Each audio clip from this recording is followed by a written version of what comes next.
And, one of the reasons that we in our campaign have focused so much on the cultural side of things in terms of having art contests and music contests is that I really think, if you think of the way change happens in the world as like a river, by the time government passes something, you're already way down at the mouth of the river. You're not quite at the mouth of the river because the mouth is what is actually enforced, which is only a fraction of what the government approves. But in order to get something to happen on the legal front, first you need all of that cultural change happening way upstream. So, I think we've got a lot of brilliant people who are able to put the necessary information out there and educate people, but we also need to change how people feel in relation to the natural world. And that's where I think the arts and music and culture more broadly are crucial. And I would love to see the rights of nature really be a rallying cry for a whole new era of art and cultural change, because it's incredibly disruptive, this idea that rights shouldn't only apply to humans. So we have to have a mix of patience and impatience, right? We need to feel the urgency that the natural world is being destroyed right now, and we need to do something about it. But also the zoomed out patience of recognizing that these things do take time. By the time women were given the right to vote in this country, or recognized with the right to vote, how many decades, how many centuries did it take to lay the groundwork for that moment? And so with regards to the rights of nature, we're probably going to see quite a number of defeats on the way to a more substantial, comprehensive victory.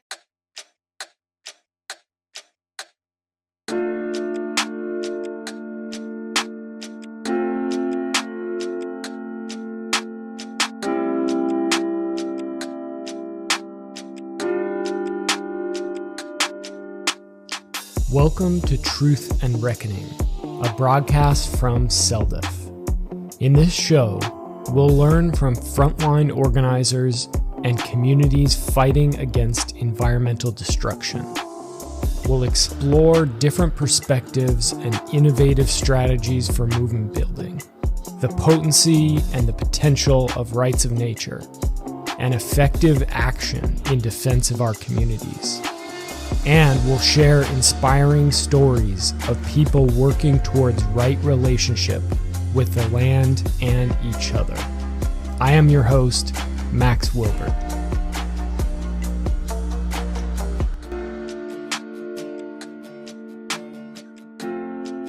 Here with Tom Grotewohl. Am I saying your name correctly, Tom? Well done. Thank you. We're doing an interview today. We're going to make this more of a conversation. We're going to discuss Tom's work in co-founding an organization called Protect the Porkies to oppose a massive copper mine, which Tom actually calls a toxic waste mine because that's mostly what it will produce in Michigan's Upper Peninsula. So Tom, would you introduce yourself a little bit? Who you are, your background, how you got involved in this, and then I can introduce myself and we can go from there. Sure. Well, as you said, my name is Tom Grotewohl. I'm a resident of Michigan's Upper Peninsula. My family and I, we live over in the westernmost UP, almost to Wisconsin, and we are fortunate to have found a home right next to Lake Superior, which is the largest, cleanest source of surface fresh water on the continent, right next to the Porcupine Mountains, which is Michigan's largest remaining original forest. Like many places, over 99% of Michigan's original forest was lost. And I've got some old growth forest in my backyard. So this is a really incredible spot. Also right next to the North Country Trail, the longest of all national hiking trails. So when my family and I learned that this beautiful place, which was important not only to us, but to hundreds of thousands of people who visit here every year, and of course, all of the life forms who call this area home, when we learned that this place was actually being considered for this copper sulfide mine, a highly disruptive project, all for the sake of copper to be shipped out of country, and there were no other human residents in the area to speak up, we decided that the easiest thing we could do was to start a website, start a petition, and just put some information out there. we didn't really have in mind starting a campaign or playing a leadership role. We just thought, let's be a messenger, put the information out there, and let folks make up their own minds. And the campaign gained a lot of momentum last year when the state of Michigan actually began considering funding this mine with 50 million taxpayer dollars. So that really put it on the radar of a lot of folks from around Michigan and beyond. So that's kind of a recap of where we are right now. But Protect the Porkies has also branched out into other directions. We're also engaged in dark skies activism, and we hope to begin fomenting the rights of nature movement as well over in our neck of the woods. Fantastic. And we first connected, a year or two ago now to discuss this on a previous show to discuss your work. So I'm glad to be with you now for an update to learn what you guys have been up to and what's next, what you're looking towards. But since we're kind of switching things up here, doing this a little bit differently, we're going to be distributing this show via our Celdiff channels, and Tom's also going to be distributing it via his own channels. We're going to make this a conversation, so I should introduce myself too, Yes, assuming please. that many people who will be listening on your end don't know who I am and my background. My name is Max Wilbert. I live in Oregon, and Tom and I connected because I co-founded a mine resistance group back in 2021 to fight a project called the Thacker Pass lithium mine, which is located in northern Nevada. We've lost that fight now. The mine is being constructed, but we fought very hard for 3 years to stop that project. We set up a protest camp on the ground and held that space for almost a year. We organized with tribes and environmental groups and local people from across the region.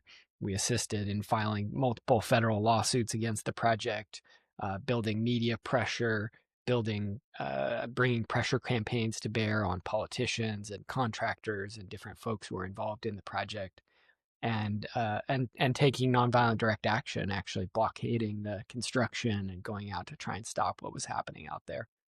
So that was the context in which Tom and I initially connected. Was let's share some strategies. Let's discuss what works well and what doesn't. Let's talk about the differences and similarities between these two projects, how they're being sold to the public, and how we can push back against those narratives. So these days I work with an organization called the Community Environmental Legal Defense Fund, which it was really a pioneer of the rights of nature movement in the United States and in some ways around the world as well. And I specialize in community resistance and resilience within Celdiff. And so I work to support folks like you who are doing grassroots work, opposing projects like this around the country. I've been supporting some folks in logging resistance, in fighting the border wall construction down on the U.S.-Mexico border. And then I'm a writer as well, a writer and community organizer. So I've been involved in this type of work for many, many years now. That's a Yeah, little and bit about me. I do recommend the book you co-authored, Bright Green Lies, to quite a number of folks in the movements. First, I recommend to them Ozzy Zenner's book, Green Illusions, as sort of a soft introduction to these themes, and then Bright Green Lies for folks who really want to rip the Band-Aid right off, because it's important that as all of us are fighting these individual battles, we also take a moment to zoom out and look at the deeper narratives that are fueling these fights. Otherwise, it's just, we're putting out bushfires and we don't have a larger view of what the deeper agendas are. Max, so the company that is now constructing the Thacker Pass mine, it sounds like they're quite a large player. After everything you guys threw at them, federal lawsuits, it seems like this is probably a very significant company with deep pockets to have been able to withstand that and come out on the other end. Is that correct? Yeah, well, it wasn't so much like that in the beginning. When they were in the early prospecting stages, the company actually wasn't called Lithium Americas Corporation. It was that company purchased the mining claims later on in the I think it was in the 2000 teens. The original company was kind of a small exploratory company, and they didn't really have any mining experience. This is really common across the mining sector, that you'll see these sort of small, scrappy startup style mining companies go in and do the exploration, sort of verify if there are minerals in a given site, and then work to sell their mining claims to larger companies that actually have the capital to develop these projects. So this is kind of an established business plan and model. But even when we started opposing the Thacker Pass lithium mine in 2021, it was a pretty small company. They probably had some tens of millions of dollars in the bank. They weren't tiny by any means, but they were small in terms of the mining industry. And that's because they weren't an established company. They didn't have any mining operations up and running. They were generating revenue from them. So all the money that they had was essentially investor money that had been put in to see, can we get a return on these projects? Um, and uh, uh, that situation is still to some extent true. There was a period through 2021, 2022, where they co-owned a lithium project that did begin producing lithium down in Argentina. And around that time, they actually, in 2023, I believe, they actually split those companies off from one another. So the company that's down in Argentina is now a separate company. They did a stock split, and so any owners, now ended up owning both companies separately. And they did that to try and secure access to financing, because there was the other co-owner of the mine in Argentina was a Chinese company, and that created difficulties when they were looking for funding inside the U.S. That they had these links to China because of geopolitics. These companies have now split. The U.S.-based company is a subsidiary of a Canadian company. So Lithium Americas is the Canadian parent, and Lithium Nevada is the Nevada-based child company, fully owned subsidiary. And at this point, they still don't have revenue. They won't be bringing in revenue from the mine for years, but they've gotten a lot of money to come in. They got a $650 million investment from General Motors, and then they got a $2.26 billion loan from the U.S. Department of Energy. So they are flush with cash, and they're developing the project as we speak. But it seems like on your end, the company that's behind the Copperwood Mine project proposal at this point is still quite small and is still in the stage of seeking funding. Is that right? Yeah, that's correct. They're exactly what you were describing of these early scrappy startup companies. I've heard them described as junior companies because even though they market themselves as mining companies, if you've never owned or operated or developed a mine, that's not really an accurate description of your purpose. So this same company called Highland Copper, um, their Michigan company is called Copperwood Resources, but of course the parent company is based out of Toronto, as many companies are. And they previously owned two mining proposals. The first is the Copperwood project on the west side of the state park, Porcupine Mountain State Park, and the other is the White Pine North mine, which would be the reopening of a historic copper sulfide mine in the Upper Peninsula over on the east side of the state park. And because they've had such a hard time raising funds for the Copperwood mine, initially they sold off 66% of their shares at that White Pine North extension, and they earned $30 million from that sale. They sold it to another Canadian mining company, this one with more extensive experience and deeper pockets, named Kentera. And their most recent financial statement from September read that they had around $9 million on hand. And this is for a project. The Copperwood mine is expected to cost around $450 million. And that's probably not even including inflation and continued inflation over the coming years, which will make those costs much larger. However, just about a week ago, they announced that they have sold off the rest of their remaining shares of the White Pine North project, and they earned another 30 million minus 12 million they owned in interest. And so they've now got about $30 million in the bank, which is still less than 10% of the funding that they need. However, they are actively pursuing $50 million from the state of Michigan, which would pay for the power grid expansion, the cell towers, and the road upgrades. All wonderful things to have right in the buffer zone of an old growth wilderness area. And that's something we're really trying to educate our followers on is, For many people, this is not even about mining. It's about once you roll all of that infrastructure out, you're opening the floodgates for all sorts of developments, including data centers, which has already been mentioned by a UP lawmaker that the power grid would open the floodgates for data centers. And so we really need to draw a line in the sand around this area because the Porcupine Mountains are uh, they're ranked as one of the most beautiful state parks in the country. So from a purely human perspective, this is a sanctuary space that people need to go to get a break from all of those hectic city influences. So that Michigan funding, it's been blocked 3 times now. Last year, it was going to go directly towards the mining company, and we mobilized thousands of people to write to lawmakers, call lawmakers. We made in-person trips to Michigan's capital, and then over the winter, because we really caught them off guard last year, they didn't see us coming. And so over the winter, they re strategized. And this year, they reintroduced the same $50 million, but they said it was going to the local township, not the mining company. And they rebranded it as community infrastructure funding, even though almost the exclusive purpose was to help the mine advance. We educated our community and managed to get that funding blocked again for the third time in October of this year.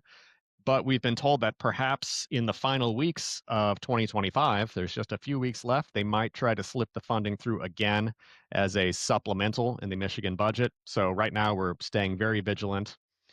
And then the other source of funding that's been proposed is a $250 million debt financing package from from the Export Import Bank of the United States, which is a federal credit agency. And that they've received a letter of interest which is completely non-binding, but so many of these projects they advance through, it feels like sorcery. It's completely speculative. So they haven't received 250 million, but they can show the prospect of 250 million to investors, which then attracts other funding sources, which then makes the project more serious and more likely to be approved for the 250 million. So, there's quite a number of sleights of hand that occur. If that money were to be approved, 250 million is quite a significant chunk of the startup funding that they need. But we're not quite sure at this moment of the strategy to be employed for a federal credit union or a federal credit agency. That's very different from interacting with lawmakers, in which they're actively concerned about how their constituents feel. So we're engaging in a different strategy on that front. And then we have some macroeconomic factors like the recent declaration that copper is a critical mineral, according to the US Geological Survey.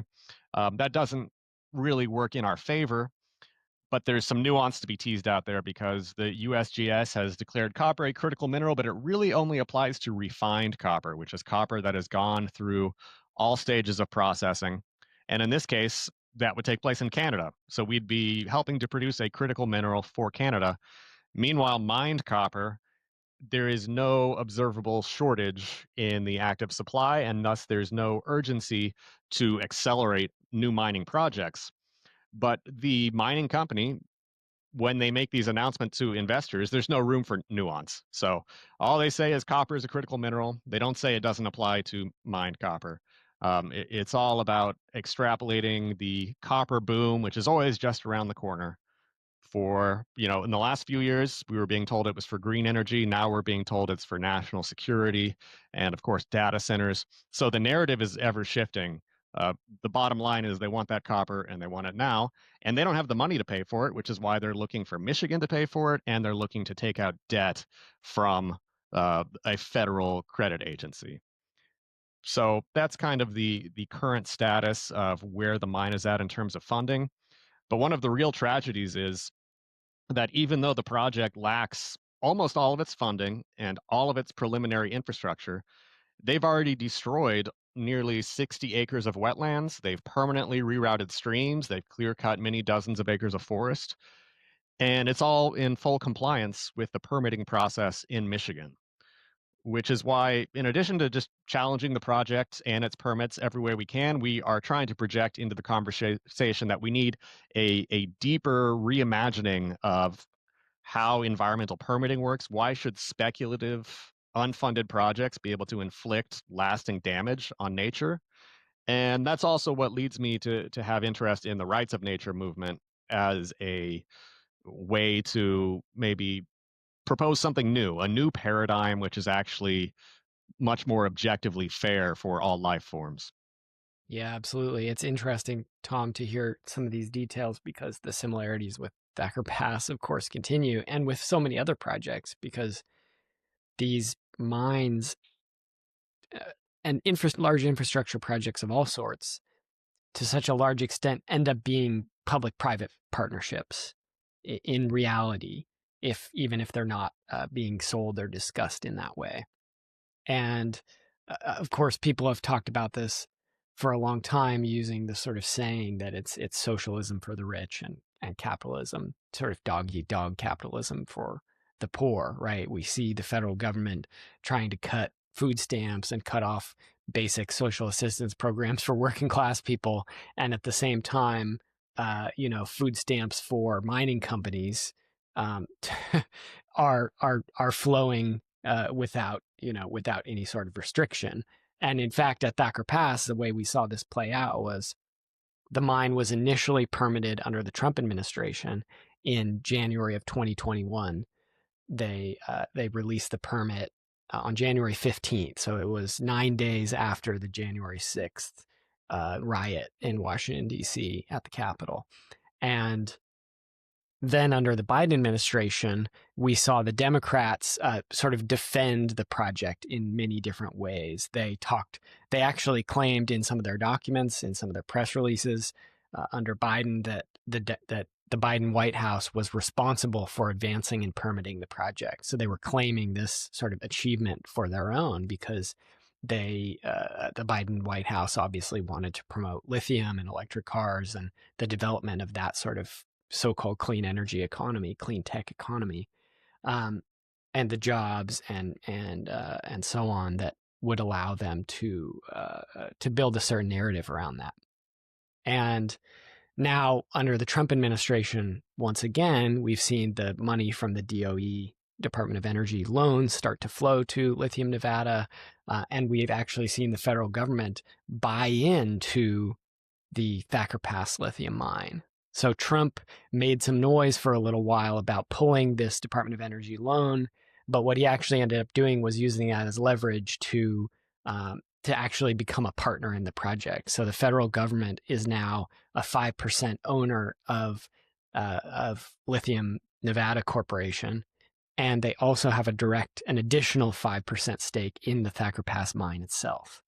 And so it's a very clear picture that's being painted that there is a direct partnership between the government and private corporations to develop these resources, these mineral deposits.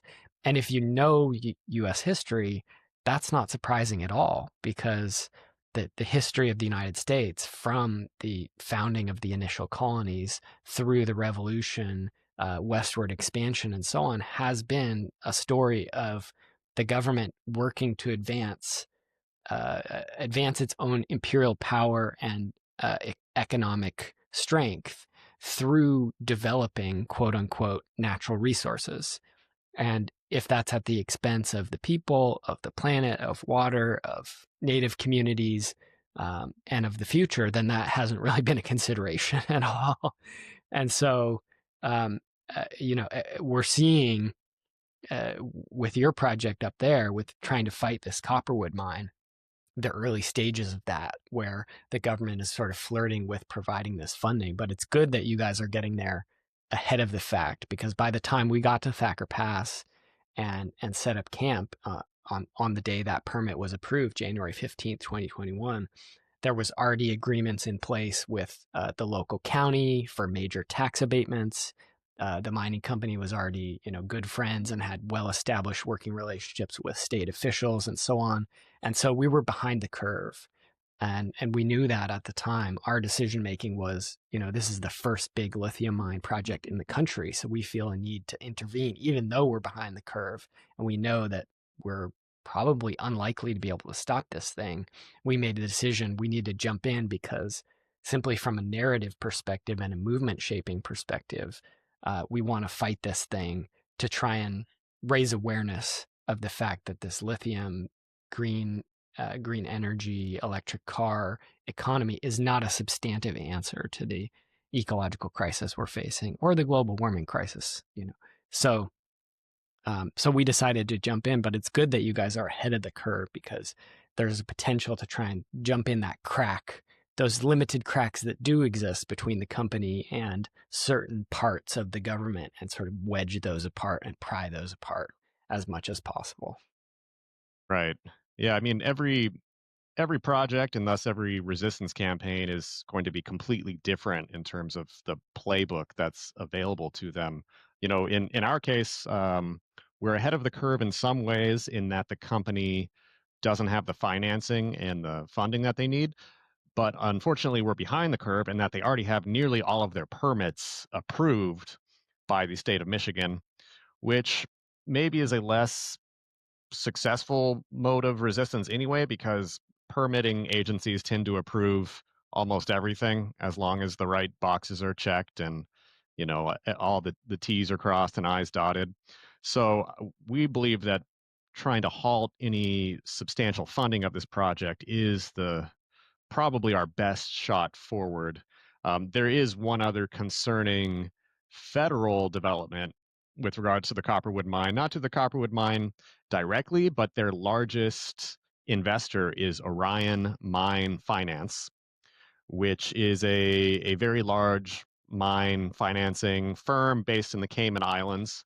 And they have just joined in a $1.8 billion consortium with the U.S. International Development Finance Corporation, so part of the U.S. government, and the United Arab Emirates. So this is $1.8 billion. Each of these entities is putting forward $600 million, and specifically for the securing of critical minerals like copper. And since this is Highland Copper's largest investor, it is an area of concern. um, that said, Orion Mine Finance is invested in loads of projects. I think they probably fling a few million, few tens of millions here and there, and just see what seeds sprout down the line. But it is concerning that now we're seeing this partnership between the U.S. government, um, mining financing firms, and the United Arab Emirates, which is a country with a really mixed human rights record, at the same time as we're being told, America first all the way. Our government is joining forces with some of uh, the least ethical entities in the world to continue extraction.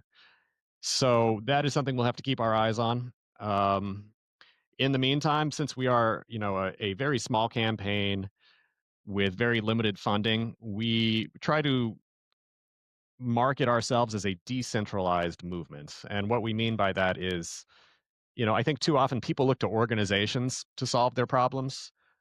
Organizations are great, and we need 501c3 nonprofit organizations doing a lot of work, but we also need people not to feel like individuals can just sit back on the couch and let organizations do all the groundwork for them. So that's why from day one of our campaign, we've encouraged direct participation from folks, whether that means writing to the company's investors, writing to Michigan's regulators. We've, of course, engaged with Michigan lawmakers.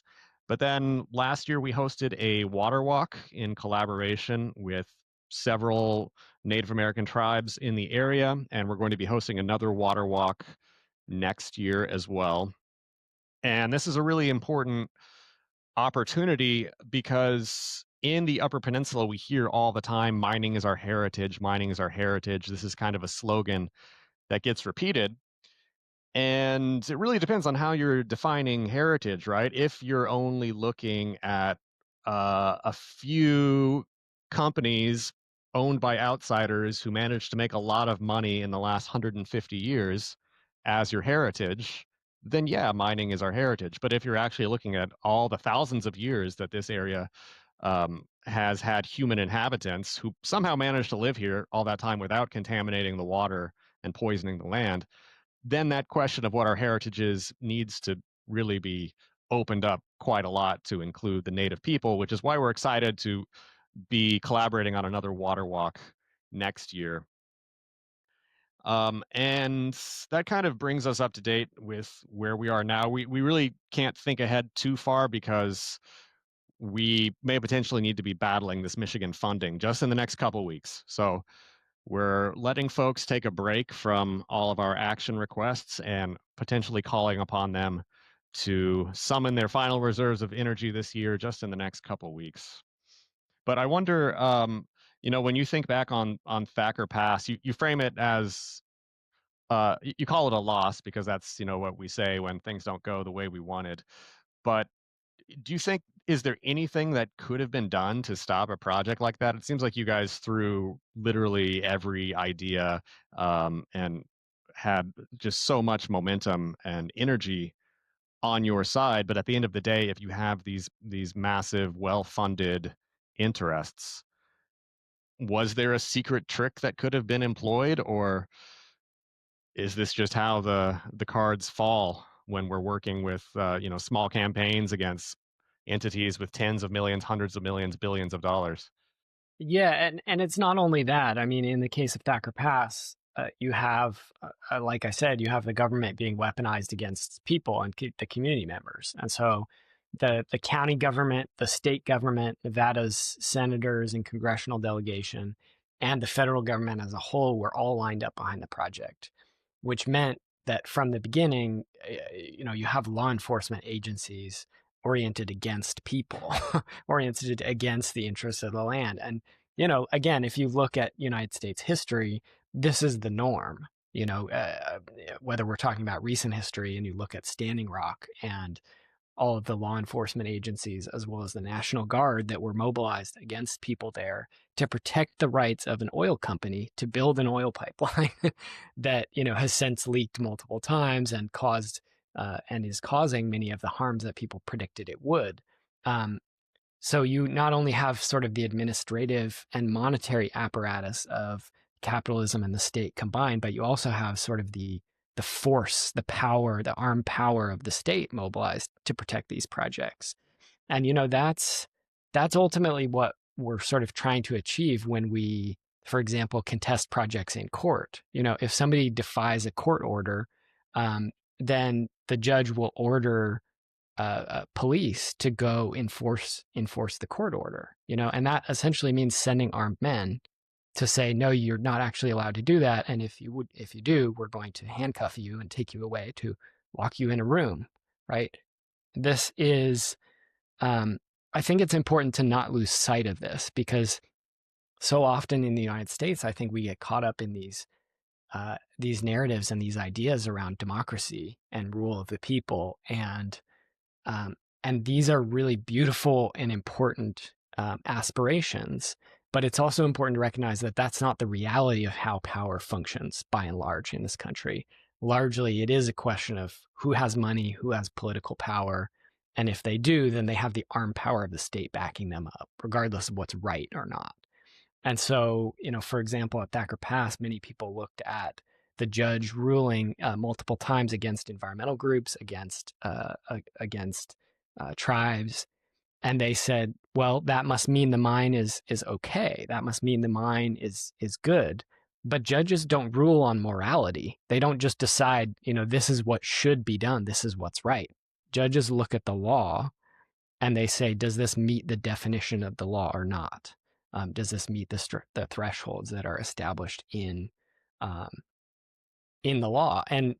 And federal mining law, which is what applied to Thacker Pass because it was on federal land. That's the difference between your project there, which is on private land, and Thacker Pass, which is BLM, Bureau of Land Management, federally owned land, public land, is that the mining law protects the interests of mining companies. The mining laws and the 1872 mining law, which dates back to when Ulysses Grant was president, and the aftermath of the Civil War, that's the law of the land when it comes to mining. And so the judge actually said in some of her rulings, yes, Thacker Pass is a sacred place to Native people. Yes, I can see how this is very distressing that this is happening. But she basically said, the law says that this mine is legal, so I have to permit it to go forward. She doesn't have discretion to just sort of rule what's morally correct. And I think it's really important to recognize that because, you know, our movements, we're so used to thinking in terms of what's morally right. And we have to recognize that the government doesn't operate in that way at all. Public opinion does, and we can mobilize that, and we should. I mean, that's why we do all the communications and stuff we do, which you guys have been doing so beautifully with your art contests, your song, your music contests, and I should be wearing the T-shirt you guys sent me, but it's I forgot to put it on. But folks should check out protecttheporkies.com, right? For Yeah, the we're most shirts and the stuff active. that you guys produce. Yeah, and we're most active actually on social media. I was never a person who really believed in social media, and in fact, have always actively despised it. But then when we just saw what a useful tool it was for getting ideas to spread like wildfire, and if you embrace the format of putting information in a brief, 60-second, 90-second capsule for people, rather than seeing that as a limit, to see that as just a feature of the world that we live in. Social media has been crucial to the early successes of our campaign, which we are grateful for.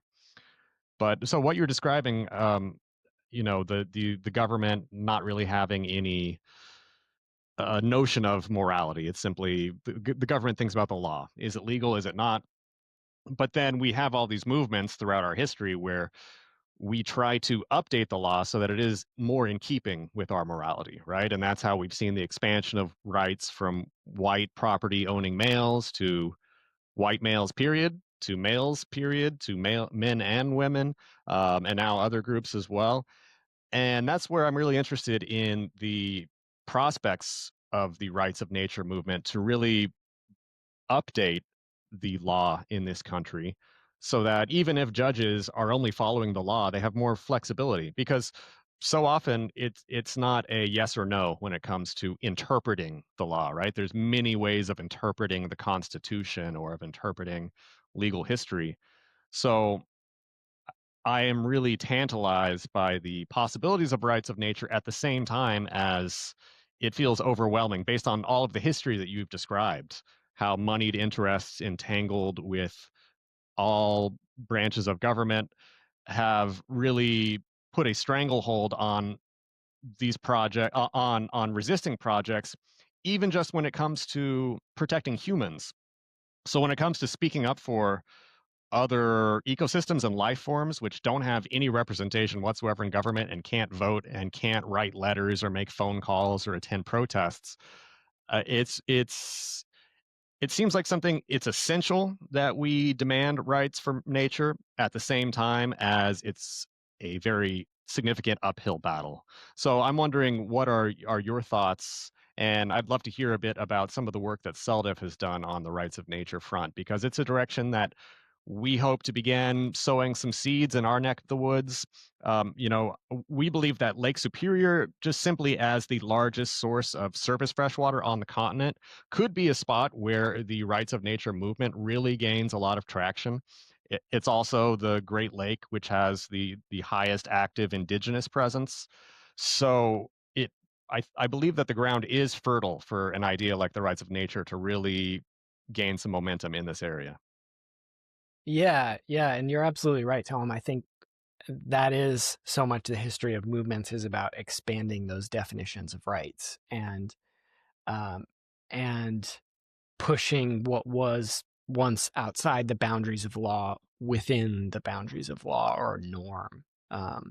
And CELDIF really got its beginning as an organization 30 years ago doing traditional regulatory environmental law, so challenging the permits that mining companies or oil and gas companies or big ag companies would use to try and get a new project going, and uh, that regulatory and permitting law work was kind of a dead end. What the organization found, I wasn't part of it at the time. I mean, I was a little kid at the time, but what they found was that working within those regulatory boundaries created a situation where we were just helping companies write permits better in many ways.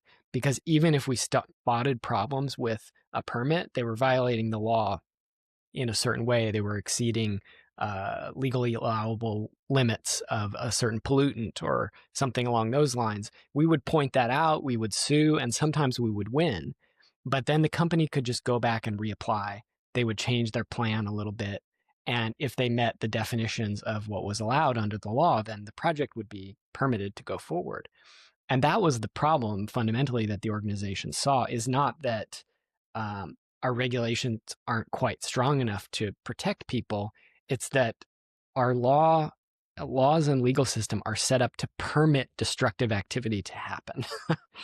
So we kind of shift the way we think about a permit to, rather than being about, you have to get a permit in order to engage in activity to make sure that it's done in a good way. A permit is something that is the government permitting a destructive activity to happen. And it's sort of about giving them license to do their destructive activities. And we begin to see this as sort of a way of social engineering opposition to these projects. Because,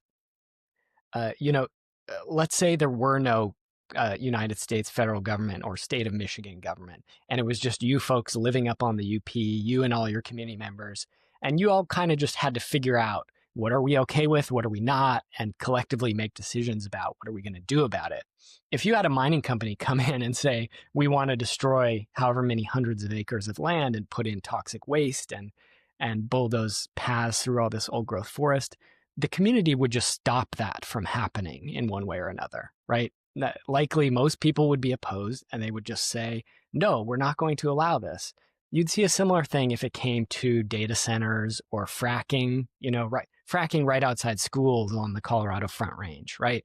If we didn't have a federal government or a state government that permitted these activities and said, this is legal, and if you try and stop it, we will send armed police to prevent you from stopping it, then the community would stop it. They wouldn't allow it to happen. And so CELDF kind of went through this transformation where we realized, oh, this whole process of regulation and permitting, it's not about regulating the corporations, it's about regulating us. It's about regulating community opposition to these projects and deciding what is permitted or not in terms of what the community can do. And so that's when we shifted to focus more on rights of nature, which was about how do we flip this paradigm around? How do we shift the norm such that when these projects are proposed, the standard is not, can you meet this arbitrary definition of what's acceptable and what's not for levels of certain pollutants or impacts to certain threatened species and so on.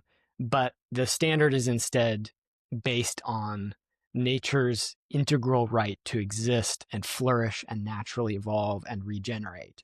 And that's the baseline against which things are measured.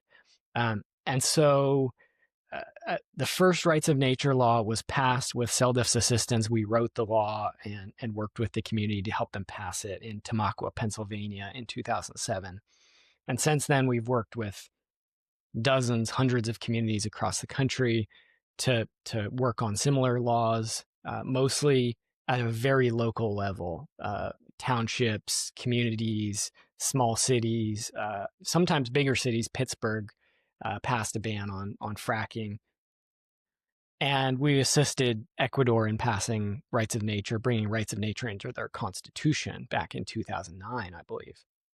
And what we've seen throughout that is that, like you said, Tom, there's strengths of this approach, and it's not a silver bullet at the same time, right? It doesn't solve everything. I think a lot of people like to have this idea, because it's quite comforting, this idea that, if we vote for rights of nature in our community and we democratically establish this as a law, then we'll be able to stop environmental destruction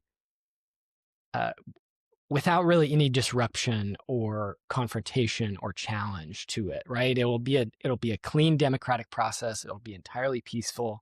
There will be no confrontation, and we'll have sort of a smooth transition to a sustainable way of life. And that's a really admirable admirable thing to want. I want that. I'm sure you want that too. We all should want that. But that's not how it's played out. The reality has been that when communities have established these rights of nature laws, often they've been targeted immediately by corporate power and by the state. So one example is also in Pennsylvania, a place called Grant Township, where we helped a small rural community organize to pass a community rights and rights of nature bill at the local level. And this bill specifically banned the injection of toxic fracking waste into underground wells. That's what they do in fracking areas, is they end up with all this toxic drilling fluid that they injected underground to fracture the rock and force out the natural gas. And they just have, hundreds of thousands, millions of gallons left of this water that's contaminated with not only the chemicals that they use to help the fracking process be more effective, but also with all the materials that used to be safely locked away underground with the gas in sort of safe geological deposits. Things like heavy metals and radioactive minerals and all kinds of toxic substances. And so what they do with this is they inject it back underground. They just find a well, and they often an old oil and gas well, and they just inject it back in, and they say, oh, it won't affect groundwater. It won't get into your drinking water. It won't go into the streams. It'll all be fine because we're injecting it below the aquifers and so on. Of course, that turns out not to be true. There's been extensive coverage about this, news stories, documentaries that have researched this, lots of scientific research. It doesn't work. And so the community in Grant Township passed this law, and they were immediately sued not only by the corporation that wanted to inject this frack waste, but also by the Pennsylvania Department of Environmental Quality, the agency that's supposedly about regulating and protecting environmental health. That would be like if the EPA sued an environmental group for banning some environmental harm. Under the Trump administration, that's certainly not a far-fetched thing. We sort of would expect that type of Orwellian dystopian type situation to arise. But this is what's happened. And actually, the legal battle over this is still ongoing to this day. It's been over a decade, and Seldif is still in court with the township working to try and defend them against this. There's been multiple appeals, and our organization might get fined tens of thousands of dollars for essentially bringing what some courts are saying is, frivolous legal arguments that are outside the boundaries of accepted law because of these rights of nature claims. Now, that all sounds quite negative. The positive side is they stopped the frack well, the injection well. That's the company went away. They couldn't get away with it because it wasn't just this community rights of nature bill. The community was saying, hell no, you're not going to do this, across the board in every way they could, in public comments, in protests, in showing up at meetings, in rallying. They were just determined to stop this no matter what. And so I think that's the story of rights of nature. When it's successful is when it represents this sort of groundswell of opposition to the destruction of our planet. It's not a silver bullet. Even in places where it has been established successfully, like in Toledo, Ohio, where the community voted over 60% to establish rights for another one of the Great Lakes, Lake Erie, after the drinking water supply for Toledo for something like 1 million people was cut off due to algae blooms, exacerbated by pollution from factory farms, confined animal feeding operations, and the heat of global warming sort of was a supercharge on that. So it cut off their water supply. The community organized. We helped them write this rights of nature bill to give rights to Lake Erie to exist and flourish and naturally evolve and be free from pollution. And the day after that bill was passed, a group of agricultural corporations, mega businesses, sued the city to overturn that law, and the court ended up overturning the law. And so the democratic will of the people was not enacted.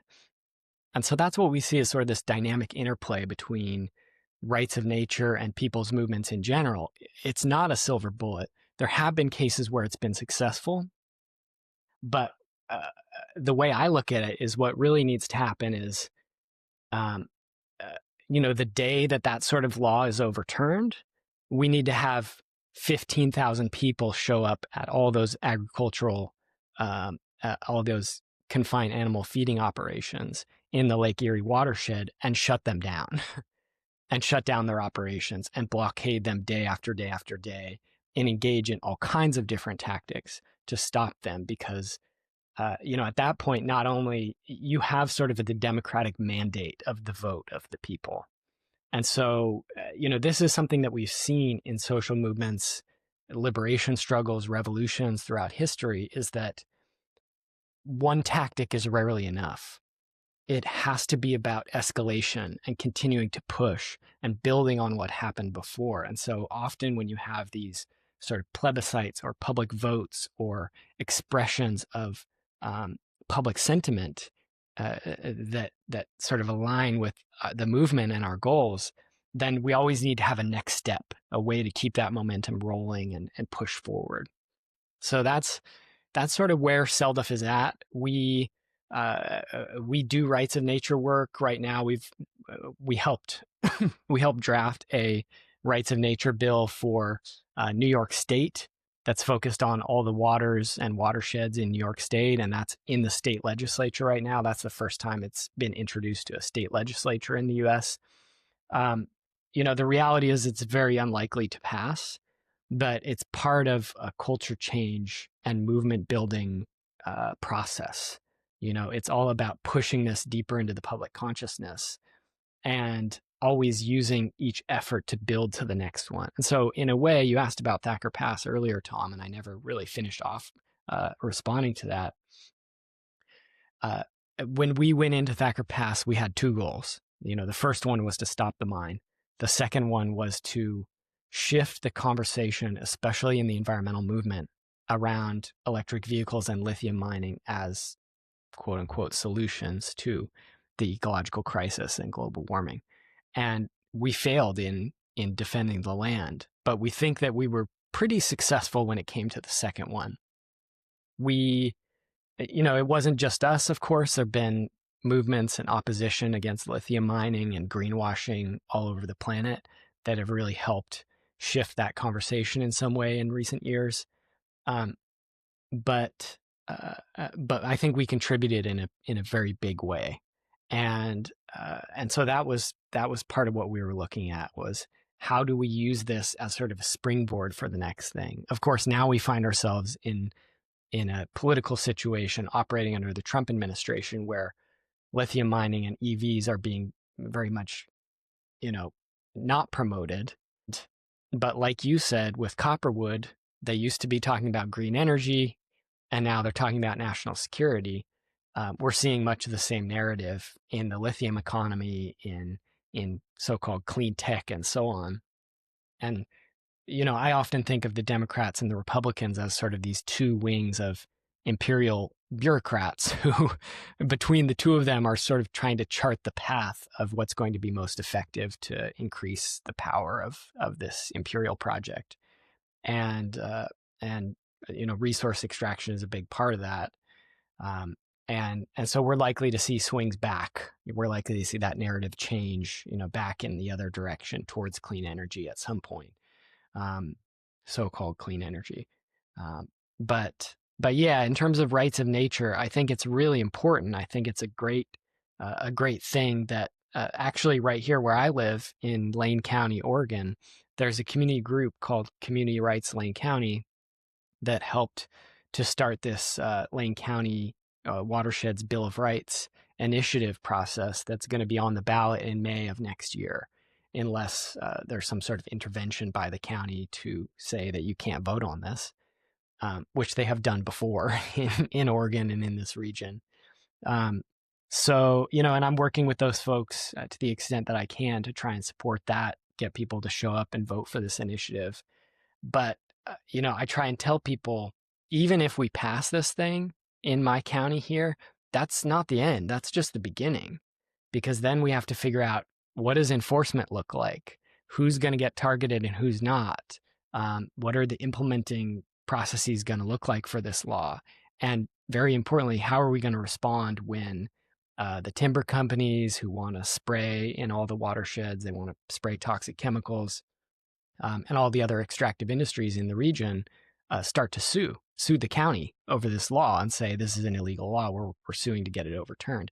How do we respond to that? Because that is basically inevitable if the law passes. So the rights of nature, even if we do get it passed and encoded in local law, that's very much not the end of a process. It's just the beginning. And our movements need to understand that. Right. I mean, we see with human rights, just the right to free speech, for example, that's guaranteed in the Constitution. That doesn't mean it's going to be enforced or respected, but it does provide an important symbol that gives us legally the flexibility to make a better world. Your point about going into Thacker Pass, how you had two goals. The first, obviously, to stop the mine, but the second, to shift the conversation. Our campaign, I think, resonates deeply with that message. We've always said that our three goals are to stop the mine. The second is to build a network which can live on regardless of the outcome of the mine. And the third is to have fun, because I think if our main fuel in any sort of campaign is doom and gloom, that's not a sustainable fuel. That will really get people to burn out and tune out and want to go back to just sedating themselves with television. But if we feel like we are actually enjoying getting educated on these topics and then fighting for what we know is true, regardless of the outcome, that helps to really augment that second goal of building the network. And in my mind, I think of it kind of like how the traditional analogy is a grassroots movement. I think these days more and more people resonate with mushrooms and mycelia. And the way mycelia works is it's all about decentralized network building, right? You get a number of spores on a substrate and the threads all start to reach out and connect with each other. And once you get a certain density of connections, there's nobody calling the shots, there's no leader here. But once you get enough connections, then a mushroom sprouts when the conditions are right. And then even if you have some idiot come by and stomp down the mushroom on their hike, the network under the ground is still there and can actually keep getting stronger and stronger. And then you get another big rain, and maybe the second flush is even bigger than the first time. So maybe who knows what's going to happen with Copperwood? Maybe we don't beat the Copperwood Mine. I think we're going to because we need to project positivity, right? But even if it doesn't happen, our network is growing. We've now got around 60,000 people on social media who are interested in being informed, and not only being informed, but being active and taking whatever action they can. And that is a network that we're going to continue to grow, and we hope to utilize it in the coming year, starting in January, with regards to laying the foundation for a more comprehensive rights of nature movement, specifically in the Lake Superior and Lake Michigan watersheds, but in the Great Lakes region in general. And, one of the reasons that we in our campaign have focused so much on the cultural side of things in terms of having art contests and music contests is that I really think, if you think of the way change happens in the world as like a river. By the time government passes something, you're already way down at the mouth of the river. You're not quite at the mouth of the river because the mouth is what is actually enforced, which is only a fraction of what the government approves. But in order to get something to happen on the legal front, first you need all of that cultural change happening way upstream. So, I think we've got a lot of brilliant people who are able to put the necessary information out there and educate people, but we also need to change how people feel in relation to the natural world. And that's where I think the arts and music and culture more broadly are crucial.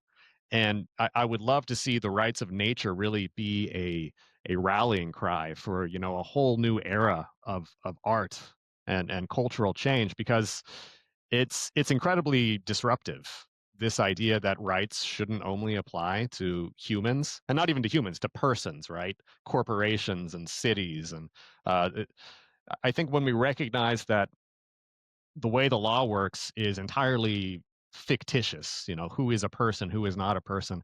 It's a useful fiction which furthers certain agendas. And so if you suggest to somebody, maybe Lake Superior could be considered a person, the first thing they're going to do is, of course, laugh in your face. But then when you tell them, well, Walmart is a person, Cincinnati is a person, the gears start to turn. And when we recognize that something is a fiction, then the only question is, what is the fairest way of utilizing this fiction so that we get an outcome which is beneficial to everybody. In the case of Ecuador, I think that was a very ideal situation in which rights of nature were implemented at the highest level, because so many of the cases that you've been describing are local communities which implement rights of nature, but then they get challenged by so-called higher levels of government. So I sometimes fantasize about, will we ever have a volatile moment in the future of the US in which a new constitution might be drafted, in which more rights or better rights might be more clearly defined. But, in the meantime, I think so much of what you're describing in the history of social change and cultural change, it's very much 2 steps forward, 1 step back, sometimes 3 steps back.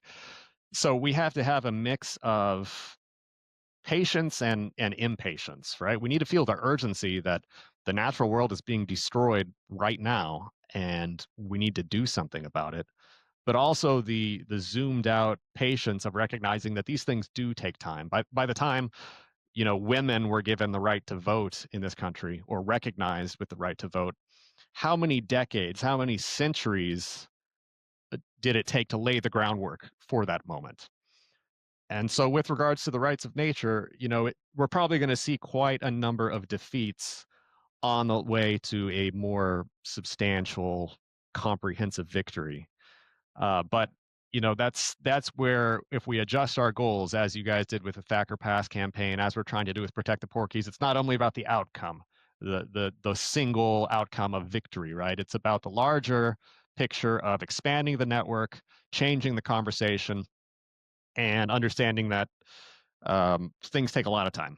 That we might not even see the victories that we're looking for in our lifetimes. Of course, we won't. Of course, there are going to be fights to come for many generations.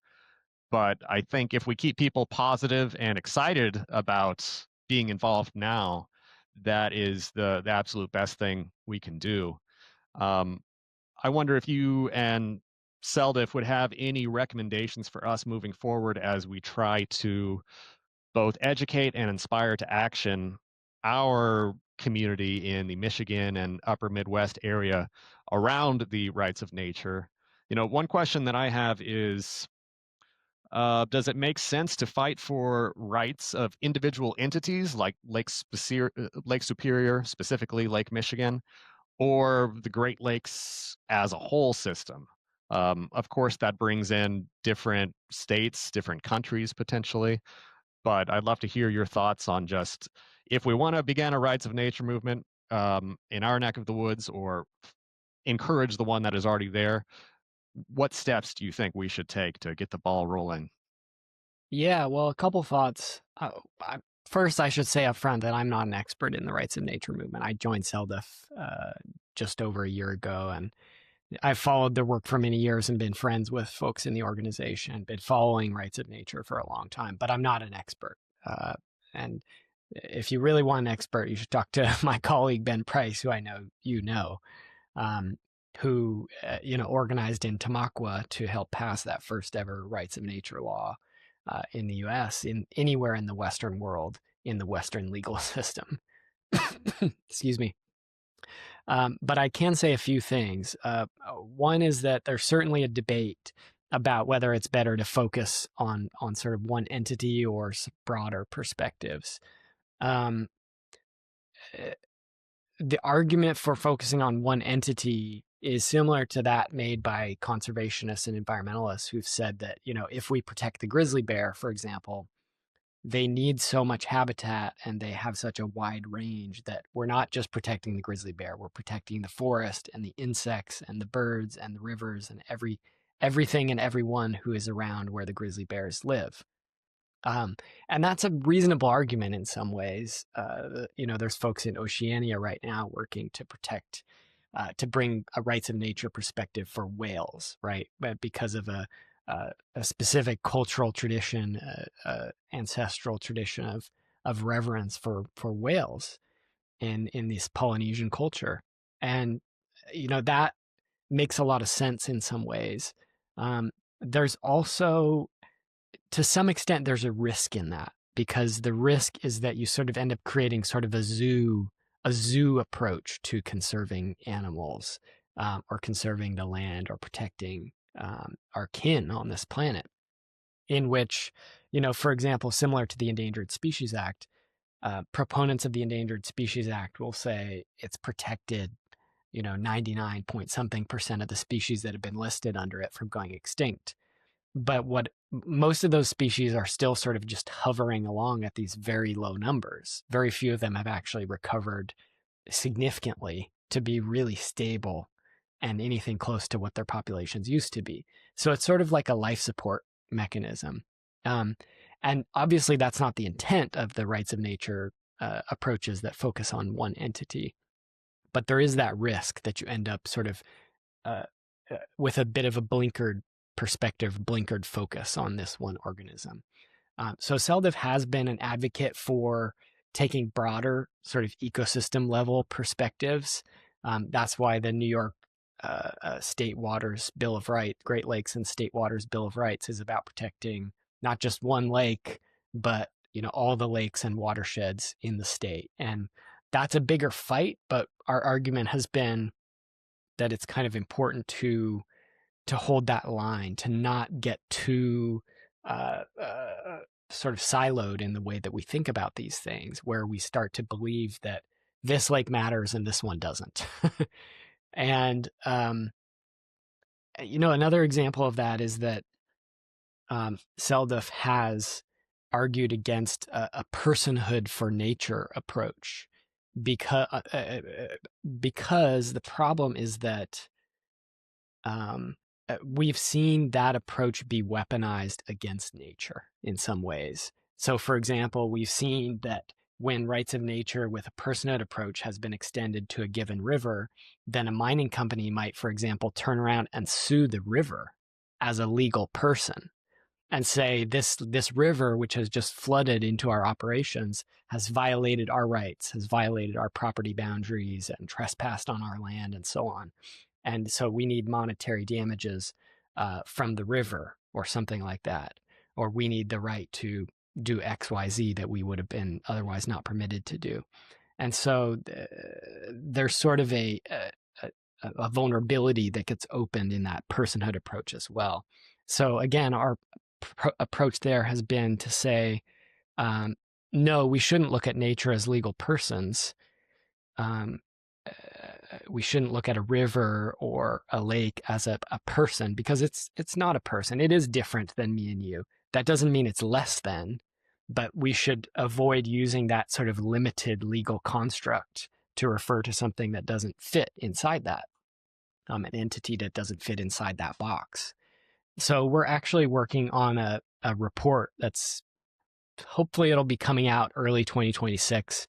We're calling it the State of Rights of Nature. And that report is going to be diving into some of the examples that I just talked about, some things that we've seen around the world that we're concerned about, with a bit of greenwashing creeping into how rights of nature is being approached in some areas. And it's our attempt to sort of right the ship, to get things back on track, and to keep rights of nature with this sort of focused biocentric perspective, in which we are really advocating, again, for the fundamental rights of the natural world, the ecosystems that we live in, the communities that we're a part of, the natural communities that we're a part of, to have an inherent right to exist and thrive and evolve and grow and change outside of our human constructs.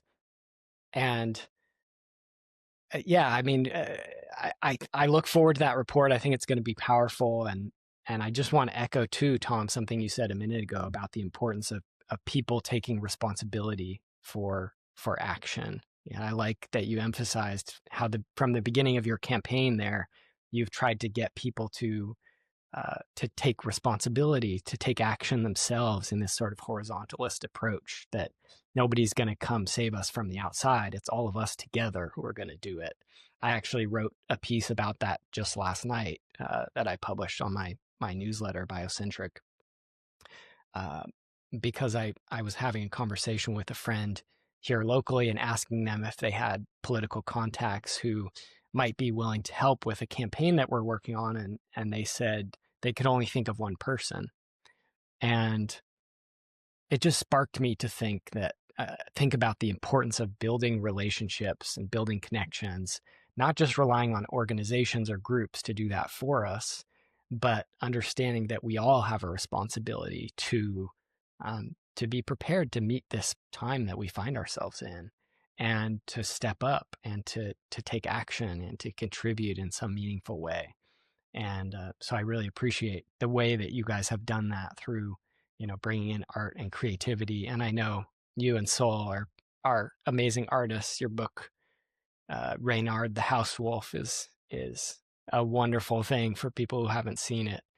So I think that's such a beautiful and important approach. Well, thank you, Max. And you're inspiring me also to want to reach out to Ben Price, because I really want to make sure that we are well educated on the current state of the most responsible way for the rights of nature movement to move forward before we start getting our hands dirty. I'm also far from an expert in the movement, but it's something that I feel a lot of resonance with on a personal level. And I also feel like the ground is fertile in Michigan specifically, just because of the magnanimous quantity of fresh water there, and also because of the current political situation.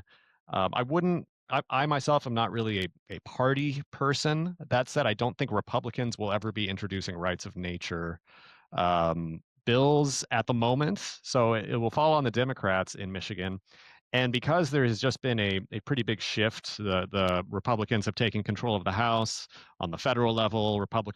Republicans are in charge. I think we do have a few lawmakers, Democratic lawmakers in Michigan, who might think, we're not going to be able to get a lot done right now. So maybe let's try some things that are more creative and more unconventional. You're not really putting a lot on the line just to introduce a bill. Like you said, there's been a rights of nature, rights of the Great Lakes bill introduced in New York, which may or may not pass. But a lawmaker doesn't lose anything by simply getting a bill introduced. So that is one goal that we have for the coming years, is to try to get a bill introduced to show solidarity with the eastern end of the Great Lakes chain, so that we can start looking, as you say, not just a piecemeal protecting this entity and then that one, but a more holistic movement in which we recognize that everything is connected in nature. That's basically the first law of ecology. So let's try to make a more fundamental change. Yeah, I love that, Tom. And I'll look forward to having conversations with you about this in the future. Hopefully Ben and Seldef can assist you guys out there to make some progress in this effort. And I better get going here. Is there anything you want to wrap up with before we close this conversation? Nope, I really enjoyed chatting, and I'm coming out of this feeling very inspired, lots of fresh ideas. So I look forward to building this relationship in the future. Thank you, Tom, for taking the time. I really appreciate the conversation too, and admire what you guys are doing out there. So keep up the good work.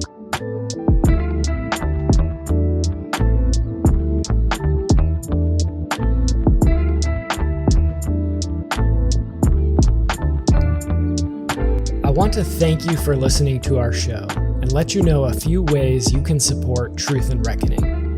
First, share this broadcast with your friends and family. Leave a positive review via your podcast app. Visit the Truth and Reckoning YouTube channel and leave a thumbs up and a comment. The full scope of the work of Seldef, including this show, comes with a financial cost. So if you're able to make a donation, go to celdf.org. That's celdef.org. But most importantly, our goal for this show is to empower you to take action.